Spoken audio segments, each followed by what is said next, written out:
మా పెళ్ళైన 5, 6 నెలలకి అందరూ కలిసి తిరుమలకి వెళ్ళాలి అనుకున్నామండి. తిరుమలకి వెళ్ళాలి అంటే మా అత్త వాళ్ళ ఇంట్లో తిరుమలకి ఎళ్లి వచ్చేంత వరకు ఇంట్లో దీపం అనేది వెలుగుతూనే ఉండాలి కంటిన్యూస్‌గా డే అండ్ నైట్. అంతేకాకుండా తిరుమలలో 3 నిద్రలు చేసి రావాలి అంటారండి మా అత్త వాళ్ళైతే.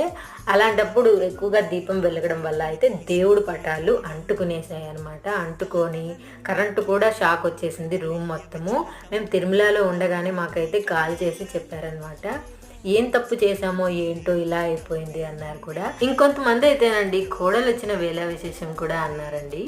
నేను ఆ ప్లేస్లో అస్సలు లేను. అంతేకాదు ఆ దీపం కూడా నేను పెట్టలేదు. ఎక్కడో ఉన్న నన్ను తీసుకొచ్చి ఇలా జరగడానికి నేనే కారణం అంటే ఏమైనా న్యాయమా? ఎక్కువ వేడి పటాలకి తాకడం వల్ల యాక్సిడెంటల్ గా అలా అయితే జరిగిందండి ఫైర్. అంతేకాని కూతురు పైన కోడలు పైన ఇలాంటి మాటలు రుద్దకండే.